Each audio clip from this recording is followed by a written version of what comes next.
falar que o Supremo desconhece limites. Por que dessa vez? Por causa dessa decisão aí das câmaras. Falando aí, né? O Tarcísio impôs o governo obrigatório. Barroso não se conteve e ainda definiu como, no seu entender, essa política de segurança deve ser executada. Para coroar mais essa intromissão do Judiciário em seara do Executivo, Barroso também exigiu, entre outras medidas, que o governo de São Paulo preste ao Supremo informações sobre a regulamentação dos processos disciplinares por descumprimento do procedimento operacional do uso de câmaras corporais e divulgue os respectivos dados estatísticos. Ao Supremo não cabe, segundo o Estadão, é evidente, impor quais políticas públicas um governador de Estado, no caso Tarcísio, deve ou não implementar. E menos ainda, deveria até ser ocioso dizer, é papel da mais alta instância judiciária fiscalizar a eventual execução dessas políticas em nível tão operacional como que é o seu Barroso. Provocado pela Defensoria Pública do Estado de São Paulo, o ministro Barroso mal escondeu a dimensão política de sua decisão, ao enumerar entre as razões de decidir o agravamento do cenário fático em relação à situação de dezembro de 23 no que concerne à letalidade da polícia. O Estadão fala umas coisas para falar o seguinte, né? Esse é um problema do governador, que na condição de mandatário é quem deve prestar contas à sociedade por seus eventuais erros na condução de política de segurança pública. Não é um problema do Supremo. Barroso, porém, parece crer que os eleitores paulistas são incapazes de avaliar por si sós o desempenho daqueles que elegem. E, lamentavelmente, ele não está só entre os pares nesse olhar paternalista, que há um só tempo a bastarda ao Supremo e à democracia representativa.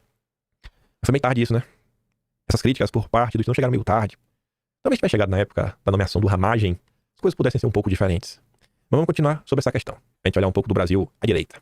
Caiado, que não acho que esteja muito preocupado com a situação de São Paulo. Ele está muito mais preocupado em usar, acho que o episódio para se pronunciar e marcar sua posição no debate público em torno da questão da segurança pública, que é um tema de relevância, que muito brasileiro para observar.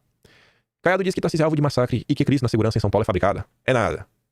Queria que o Caiado tivesse a boa vontade aí durante o governo Bolsonaro, para falar sobre as crises fabricadas pela imprensa. Antes tarde do que nunca, né, Caiado? Estão fazendo um massacre com Tarcísio e o Derrite. Isso só vai trazer um vencedor, o crime organizado. Vocês da imprensa estão dando um presente aos criminosos.